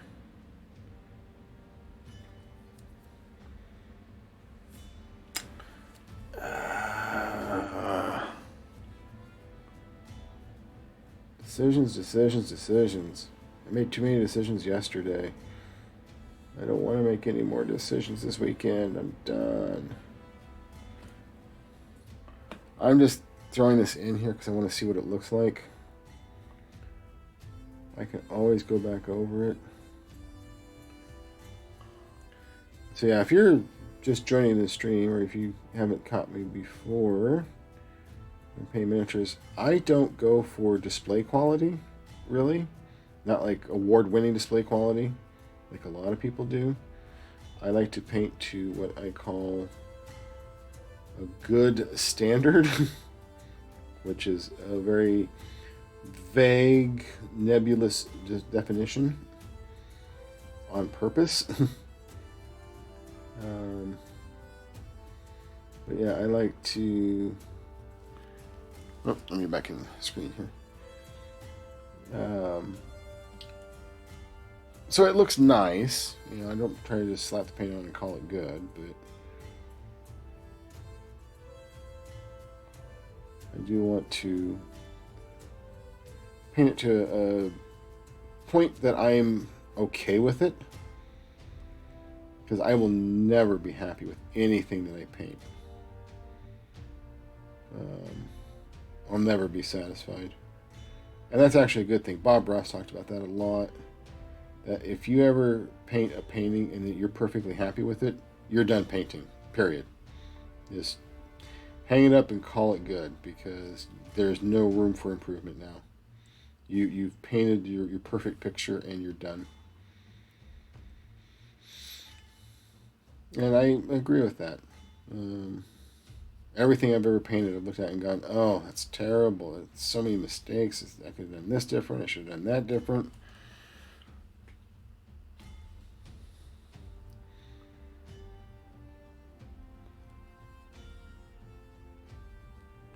So yeah, I just basically paint to a point where I'm like, okay, that's good enough. Stop. Just leave it, because I can keep fiddling with it. I can keep pushing paint and just drive myself crazy trying to do one piece. I mean, I'm sure if you talk to like Golden Demon winners out there, you know, or even Slayer Sword winners who have won like the best of the best, they'll tell you, yeah, it won, but there's so many things I see that I could have improved. You know, I could have done this differently. I should have done that differently. I could have done this better.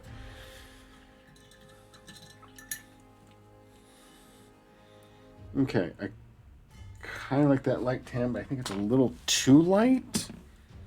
I think. So here's what I'm going to do. I'm going to take a little bit of this muddy brown, and I'm going to mix it in with that driftwood brown. That's what that light tan color is. I'm going to mix that like I'm going to try a 50-50 mix and see what I get. Or, hold on. Hold the phone. I'm going to take the driftwood brown and put just a little spot on the palette here. I'm going to thin it down to a wash. Yeah, I'm going to do a wash. I'm just going to go over it with the very, very thin paint. I mean, really super thin. You can see how much it just soaks right through like that. And then I'm going to take one of my ghost brushes here.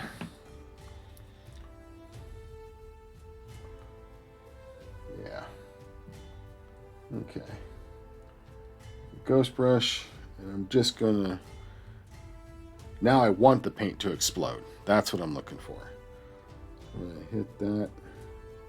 And just, yeah, you can see the capillary action going along there. That's what I'm looking for. I'm just going to go over it. It's very thin wash very quickly. Because it's going to take that driftwood brown and dull it down just a touch.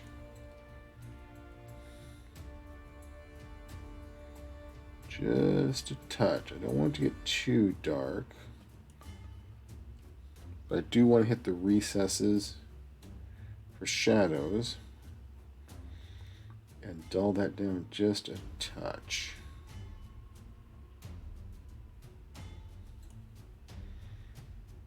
Okay.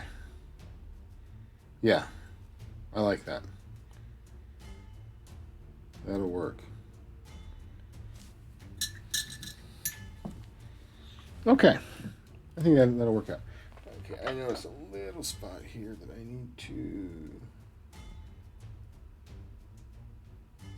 do something really quick. There we go. Let's see. I need you. Come in here. Boop. Okay. There we go. Sorry, I had to go off screen for just a moment. Okay. Let's see here. Let's get this. I think I thinned my gold color down way too much.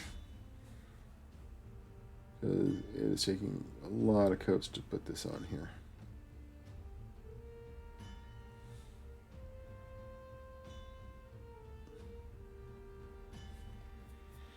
But that's okay. That's okay.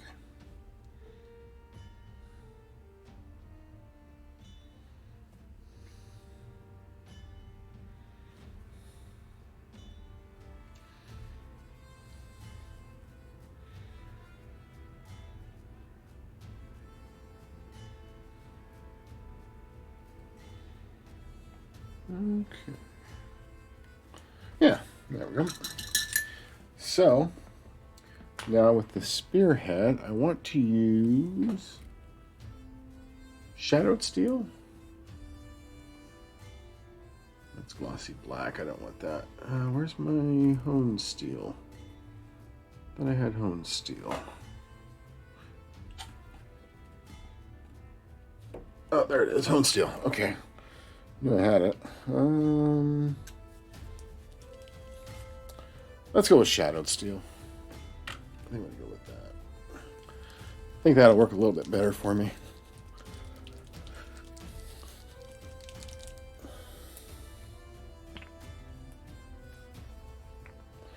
So with that, I'm going to put it way off in the side of my palette so I don't get any metallics. Non-metallic metal is not something that I do. I understand the theory of it, what it does, what it is, but not exactly my forte. Where's my... Oh, here it is. I have a separate container for washing my metallics and my metallic brushes so I don't pollute my other wash basin.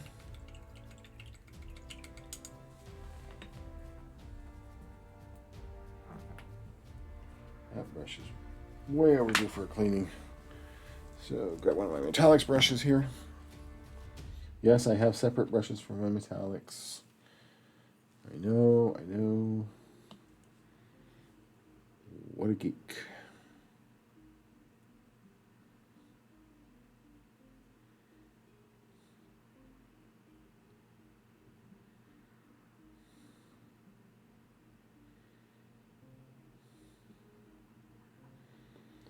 Okay. There we go.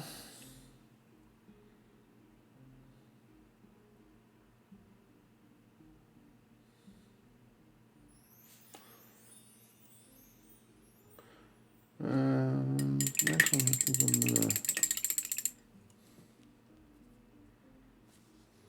put that down for a second. And then I want some polished silver. This is an old polished silver. I'm surprised it still runs. It hasn't completely solidified. But I'm going to use that for that ring that's attached to the spearhead.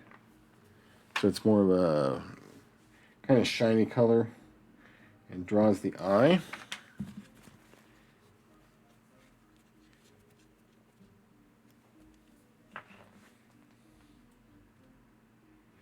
So again, putting that off to the side so it doesn't get into anything else. And then I want that brush. Okay.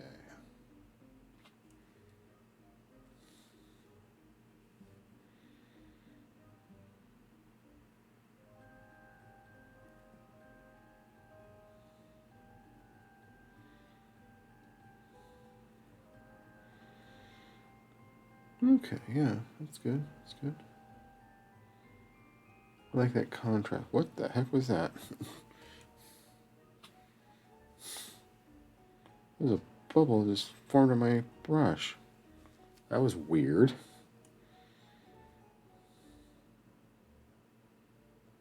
Look at that. Look at that. Look at that. You see that?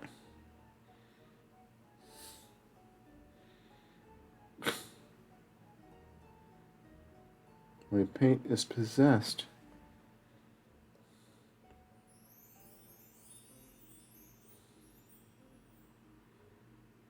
I mean, I don't think I've put any soap in my paint, but maybe.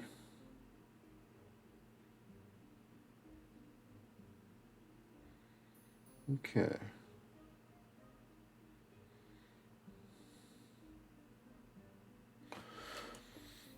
So yeah, as this weekend is winding down,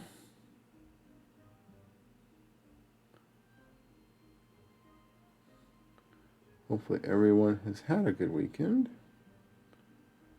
Whether you had it off or you had to work. Yeah, I like that.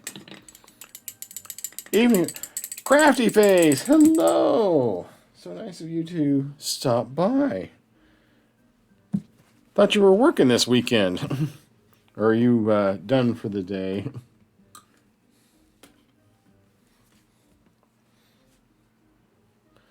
Let me do this. I'm going to give another shout out here. Crafty Face is also a streamer. Does sewing, weaving, also a LARPer.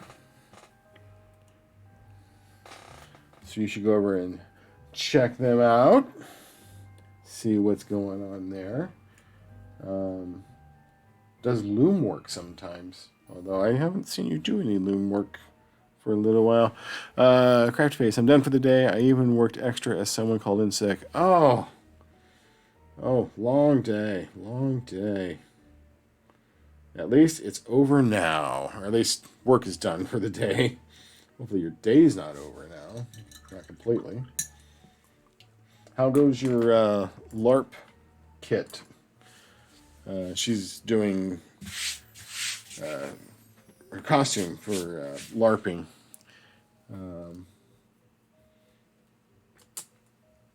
Yeah. From what I've seen on the Discord, your stuff looking pretty sharp. I hope to get over to the UK someday.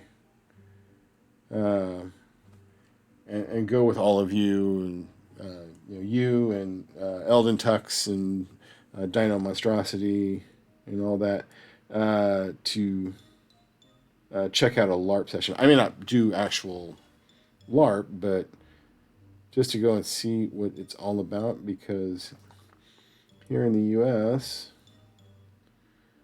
LARP is very different from what I hear. Crafty Face, sleeves are being evil.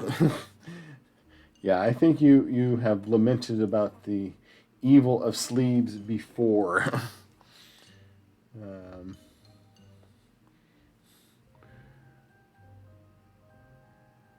Yeah, kudos to you for doing that stuff, for making your own kit from scratch and all that. I couldn't do it. I can sew up a hole in like my clothes, but that's about the extent of it. Definitely not on the scale where you're making full-on clothing and costumes and everything. It's remarkable.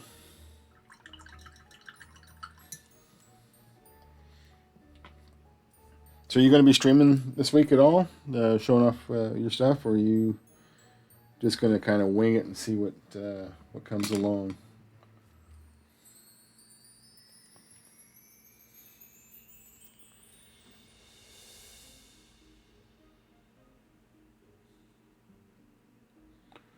Yeah, from what I understand, the UK LARPing community is a lot different than the US LARPing community. So it'd be kind of interesting to go there and see what they do, and then see what we do here in the US, or vice versa. I don't know any LARPers here in the US.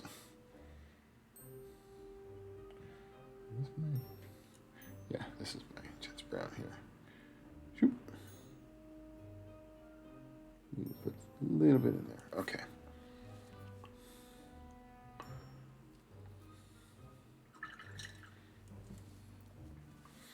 Okay, I need to... Where's my notebook? Where did I put my notebook? Dang it. One moment, please. Hold, please. Where the heck did I put... Oh, there's my pencil. Not sure. I think once I'm in the cutting stage of the nice fabric for my waistcoat, I might feel less gotta get it done. Makes sense. Yeah, when's your next LARP thing? Because you... what do you all call it? E3, E4, something like that? When's your next big LARPing get-together? I don't know what to call it. LARP convention? LARP session?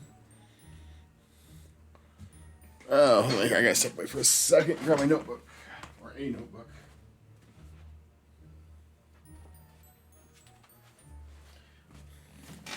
End of August for me. Okay. Crafty says end of August for them. So, okay. Yeah, you got time.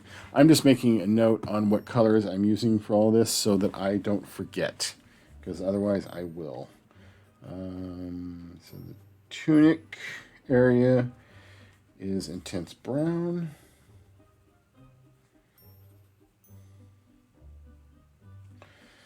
The cross pattern is mahogany brown.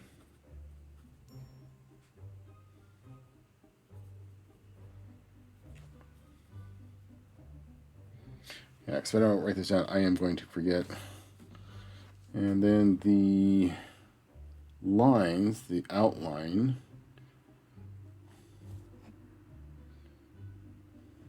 no, wait, that's wrong. See, this is why I'm writing it down. This is the intense brown. The tunic is shield brown. Okay. Jeez Louise. Crafty face. There is one before then, but finances. Yeah, I can relate to that. Yeah. There are things that I would like to go and do, but finances, just can't make it, can't swing it. I'd rather go to the larger gathering as I'm a little bit more familiar with the journey and the site.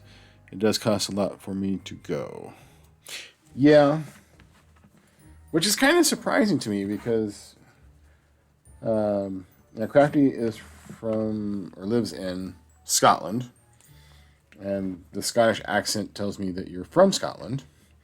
Or at least makes me think that anyway. So yeah, the tunic is shield brown. And then the outliner is intense brown. Okay. So yeah, I haven't posted the waistcoat fittings to Eldon's Tux's Discord. Okay, well, when you do, I'll check them out. But yeah, living in Scotland, and you got to go all the way down to like England or Wales or something like that, where it's at. You are Catchphrase. I am 370 miles away from the LARP gathering spots I attend. Yeah, and I'm assuming you don't have like a car to drive down there.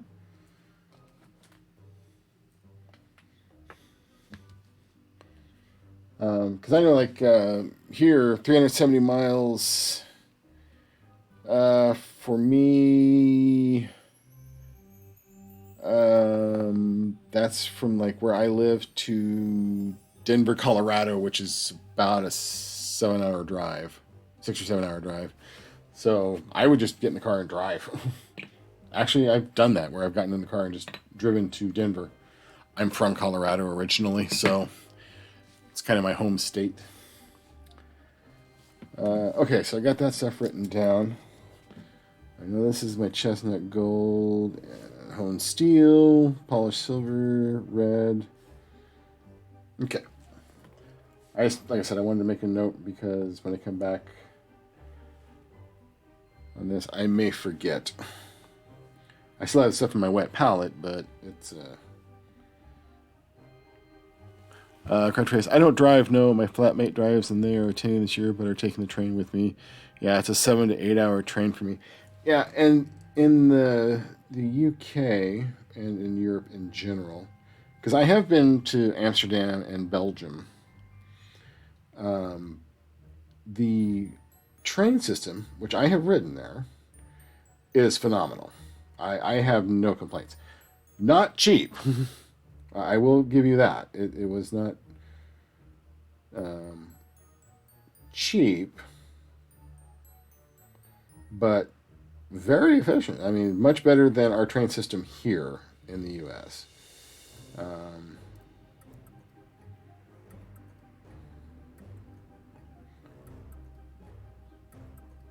So yeah, I can understand the whole finances side of that. I mean, even like, packing up and driving to Denver, because I do drive.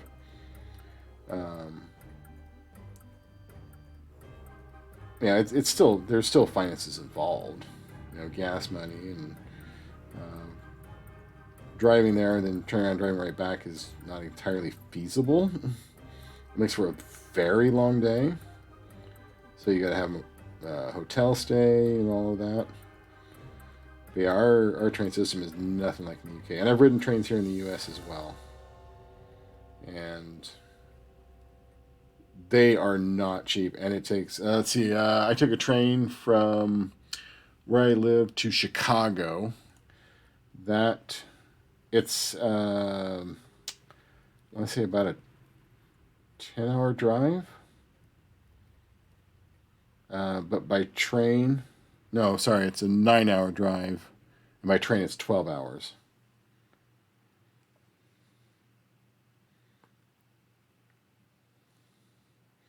And it was not cheap. Crafty. The biggest event cost for me is accommodation, honestly. Very not a camper. Your idea of roughing it would be what? A hotel room that doesn't have a bathroom? What do you call it? En suite? It's 110 just in travel for me to get there and back with discount via rail card. 110 pounds. Yeah, wow, that's $110 for a 370-mile trip. Jeez, that's definitely a little bit on the high side. Because like I talk about from where I live to Chicago, I mean it wasn't horribly expensive, but it was cheaper than that. It's a much longer drive. That's about 700 miles.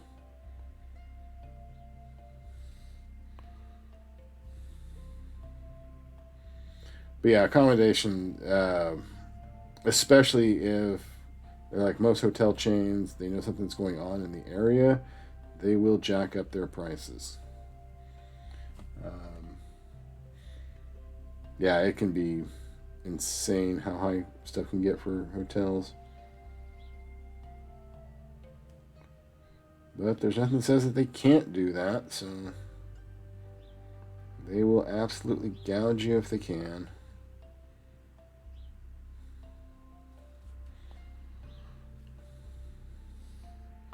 Okay, we're getting down here to the last 5 minutes. I just happened to notice it's 12:55 already. Holy smokes. Time flies. Got a lot of work done on this one today. I'm really happy with how it's progressing.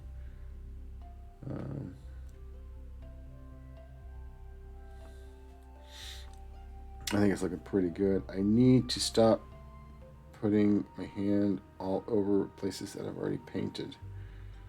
I'm rubbing paint off. I need to figure something out with that so I can stop going back over and over and over. Okay, well, yeah. I think it's looking pretty decent.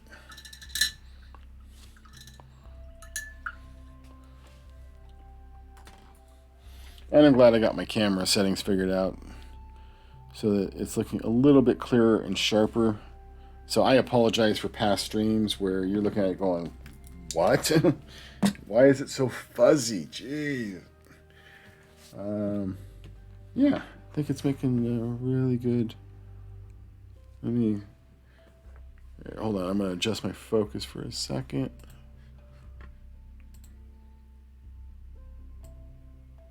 There we go. Let's get a little bit closer. There we go.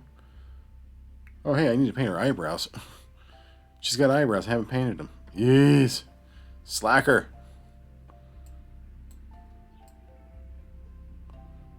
And adjust that back down. There we go.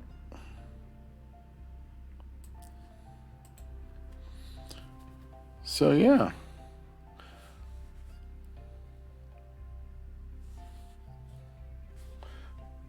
As I said, I'll be planning on streaming Wednesday night. Since I won't be messing with my camera settings and blowing things up. So hopefully you're able to make it by then. Might start working on the building project for the bell tower. I don't know yet. I will look at that more once I get closer to Wednesday. Like I said, I have the plans. I just need to kind of figure out the logistics and do I have the blocks for it and everything. So let me take a look and see if there is anyone on that I can raid.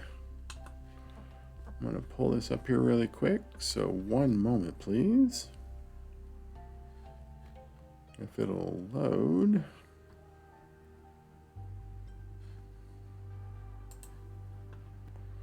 Here it comes. And go to Twitch. Let's see. Is anybody on that I follow?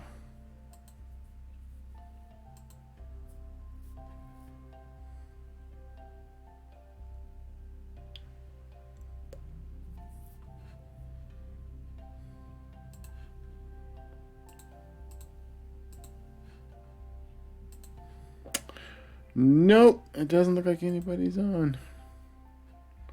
Well, darn. I know Eldon Tux called it a night early because he was tired and worn out from his work yesterday, so he's not on. Crafty Face is here and not streaming, so that's okay. That's all cool. So, yep, I think I'm just going to sign off. And I will say thank you, everyone, for stopping by today.